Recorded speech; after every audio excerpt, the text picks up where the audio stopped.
minded now, aren't they? God, I've got to take this phone off talking about that because she was got someone to talk. Peg, what was it like growing up in the general drapery shop? Well, I was born there. My dad was a draper who'd come back from America and set up a drapery business in Cahir way back in the, God, what years have I forgotten, but anyway. And I have one brother and 3 sisters, and we grew up on the side of the street, and it was a very nice, easy place to grow up in. Lots of neighbours, the Sampsons and the Caplices, and we were all of an age, so there was always gangs of children in every house. But we had a general drapery business consisting of men's, women's and children's, and we supplied materials for, the men would come in to be measured for suits, and we'd supply the materials and take them to the tailor, and they'd be made up. And then we had very nice ladies wear, and we sold hats and things, and we had, the back of the shop was called the millinery, where people went to try on all, there was lots of big mirrors, and it was nice and bright, and the ladies always fitted on their coats and hats and their style, and then if the coat was too long, we'd shorten it, and we'd renovate it and do all those kind of things. But it was very busy. It was very busy. We had people working there as well as ourselves. But it was a time when people didn't have a lot of money, so a lot of families would come and shop for First Communion confirmation, and they wouldn't have the money, so they would be paying in advance sometimes and build up a little bit of credit, and the money we pay for them when they'd come and collect their materials, and they'd pay for them or not. If they didn't have the money, they could pay for it when they did have the money. It was just a time where there was, everybody shopped in Cahir, and you knew everybody, and you knew your customers, and it was just a very nice time to grow up. So, what next would you like to know? Where did you get your materials? We had, we used to go to Art Finnan woolen mills down the road, where they made all these lovely tweeds and things.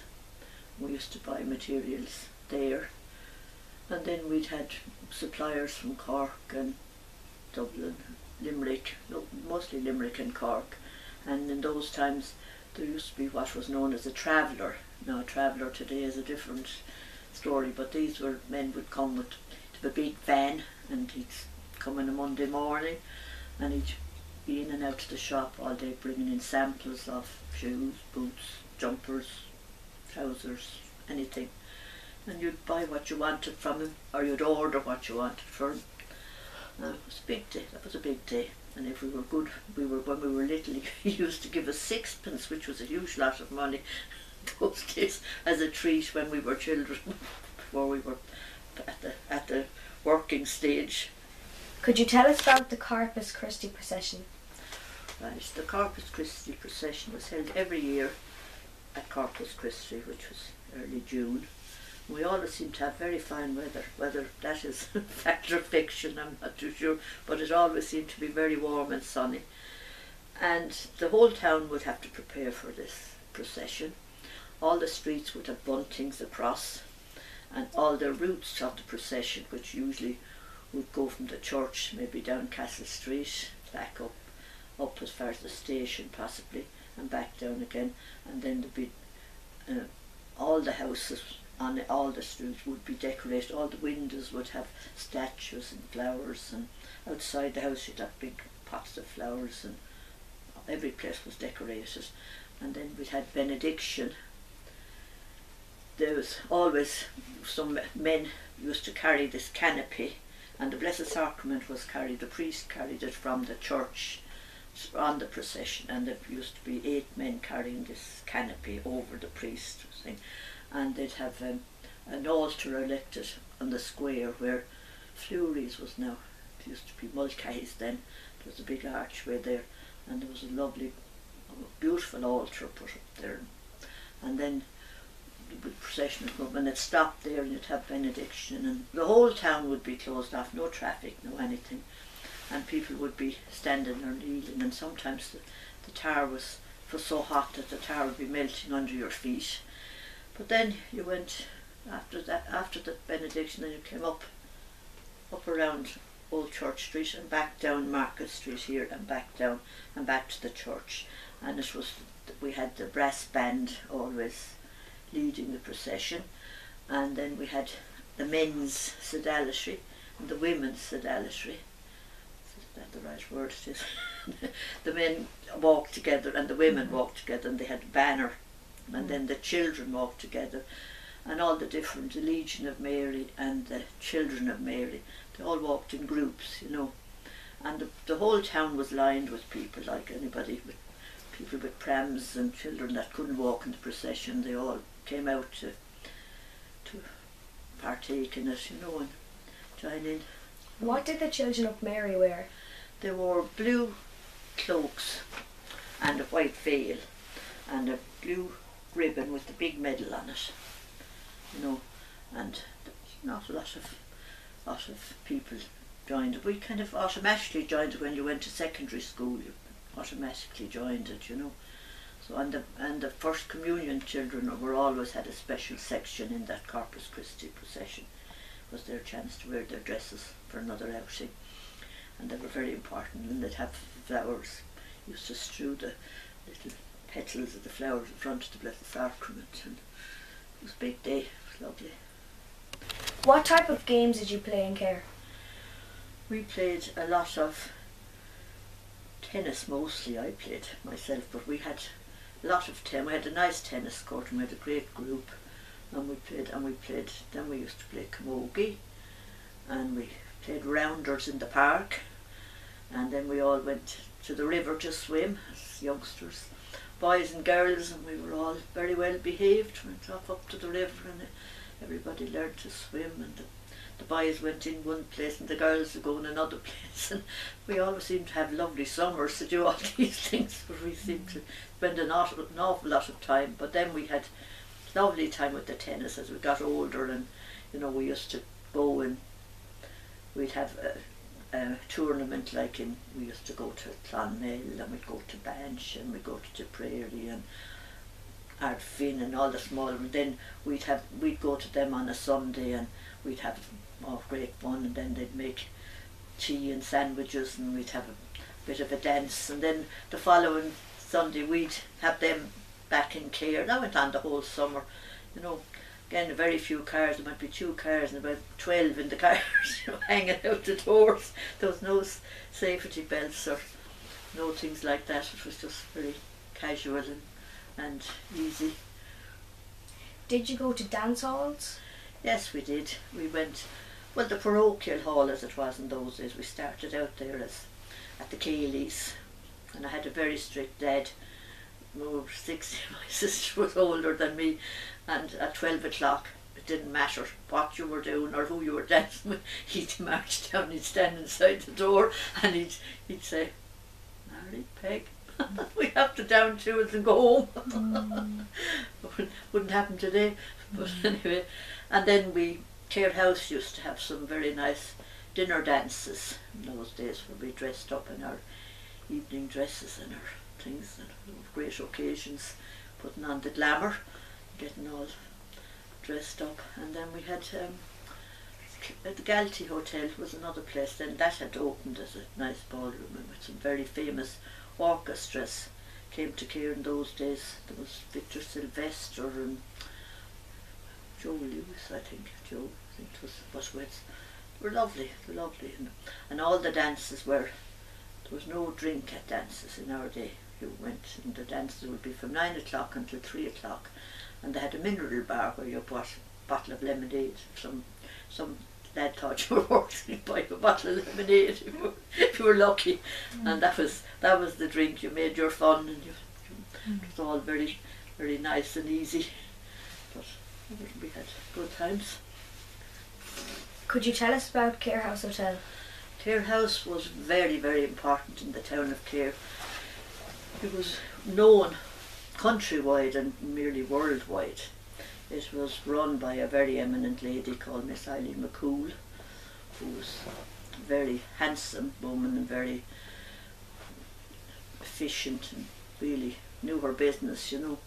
but she ran a wonderful hotel. It was magnificent, inside, outside, gardens, lovely, the best of mahogany furniture and beautiful mirrors and beautiful food. And anybody who was anybody in Ireland, passing from Dublin to Cork, including Mr. Eamon de Valera and I think Sean T. O'Kelly, the President of Ireland, people like that, you know, Cork to Dublin, Dublin to Cork. It was a big journey in those days, and they all stopped in Cahir, and the red carpet would be out and she'd greet the President, and we'd be all standing goggle-eyed to see what was going on, you know.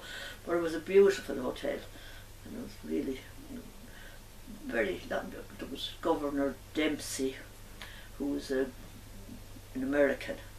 He actually was born in Cahir way back, and he came back to Cahir a few times as well, and there was a lot of entertainment went on, and it was always in Cahir House, you know. So it was a lovely, lovely hotel. Did women go to pubs? Oh no, very definitely not. If you went into the pub, first of all the publican would have a heart attack. He wouldn't know what to do with you. So, no, never went to pubs. You never went inside the door. You wouldn't know what to do in there. It was just for men, and that was it, you know. If you had to go in to find your dad or someone, you'd be so embarrassed to have to walk into a pub, and people would all stop and look at you. What were you doing there? You know, it was a different age. There was no ladies drinking, or if they weren't going to the public houses to drink, you know. So no, there was no ladies in pubs in those days. Tell us about the fair which took place in Cahir every month. The fair was very important for farmers. There was no mart in those days, so the farmers brought their cattle and their sheep to town. So they came very early in the morning to get the best spots, which were around the square. So all the shopkeepers had to put barricades, or you'd have sheep in your hall door. So we had to put barricades outside your shop front, and then the whole street, there was no traffic, there was no cars. I don't know where they went, but they weren't there, I suppose. But it would be going on from 7 o'clock in the morning till probably 1 or 2, and they'd be all doing deals, and then somebody else would come along, they'd do another deal, and they'd slap one another's hands when the deal was done, and then they'd go to the pub to celebrate, and hopefully they'd be happy. They'd be going home empty-handed, or if they didn't sell, they'd have to go home earlier and bring home what they didn't sell. But it was a very, very lively day in Cahir. When we went to school, we had to walk through all the muck and the cow dung, and being terrified of getting a swish of a tail going out to school, and avoid all the gunk on the ground. But it was a very busy day, and you know, kept business going. Can you tell me about the weekly market in Cahir?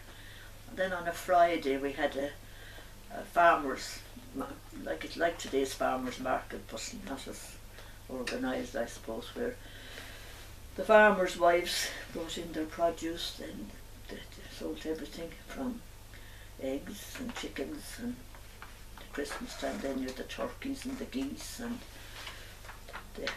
they sold holly, and all sorts of produce, you know, that bacon and vegetables, loads of vegetables and stuff. There weren't the restrictions there then as there are now. You could sell anything, you know, so that was set up around the square as well. It was a really busy day. The shops would be really busy that day. People would be all, when they'd sell their produce, they'd all go shopping, and they'd treat themselves to lots of things. But again, it was a great day for the town. It was a busy town in those days, not anything like it is today. It was a very, very lively town with lots of activities going on, lots of businesses. What was Christmas like for you? It was very frugal in comparison to today's world. You know, we were relatively well off in today's, but you didn't get piles of presents. You got one present, and the big treat was it was just coming after the war. During the war there was no fruit, and the oranges, we didn't know what an orange was, or a banana or anything like that. We never saw them, until after the war, and it was such an exciting thing to get an orange or a banana or stuff like that, but the toys and things were very simple. You got a doll, or what else? You get your stocking full of, as I said, if you got an orange in it and a few bits of chocolate, and there was none of the luxuries that are there today. You got one toy, and you probably got something new to wear, and that would be kind of it. And then the Christmas dinner was major, of course, because turkey and ham then was such a treat.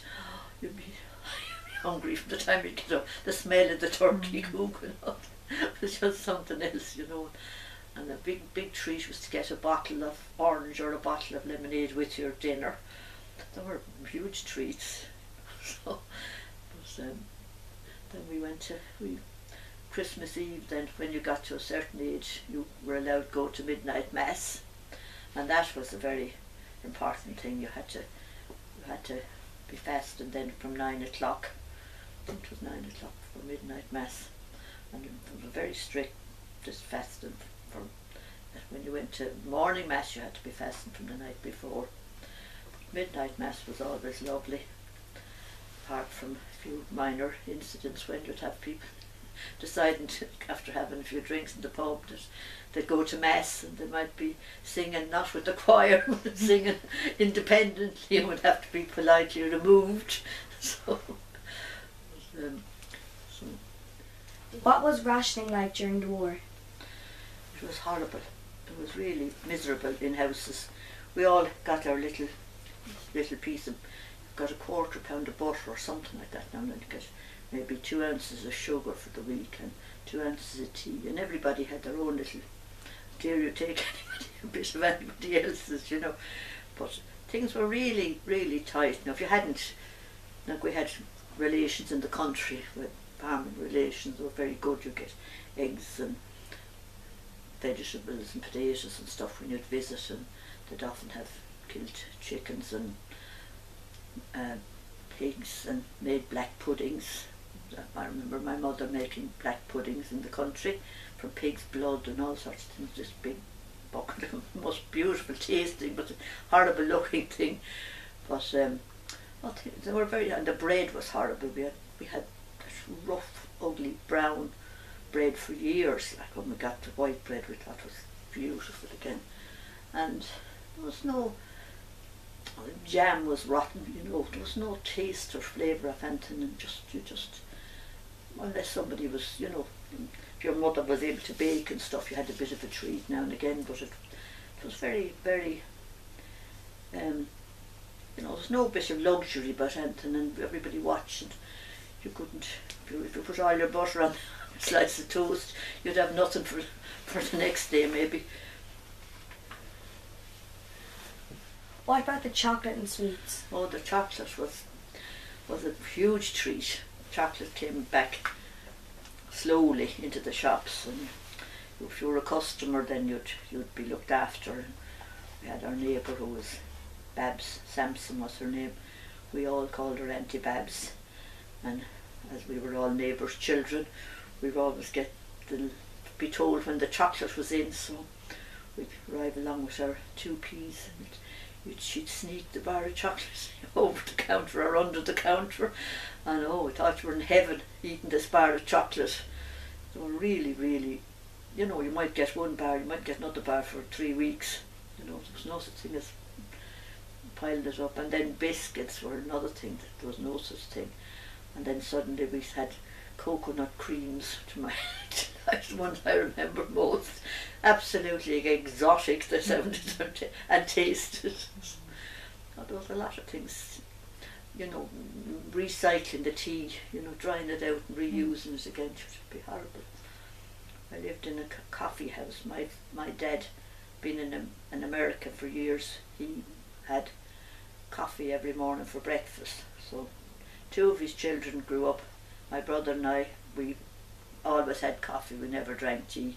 My 2 sisters had the tea, so we had coffee for breakfast every morning, which was unusual in those days. And they used to get it. Mulcahy's had a big shop where Fleury's is today, wholesale retail, and they used to grind the coffee, and the special coffee used to be delivered. So my father, so we all had coffee for breakfast. That was a luxury. But then you hadn't much sugar to put in it, which made it a bit difficult. But we used to compromise with something else. I don't know what. But yes, they were, compared to today, where we have so much luxury. It's different.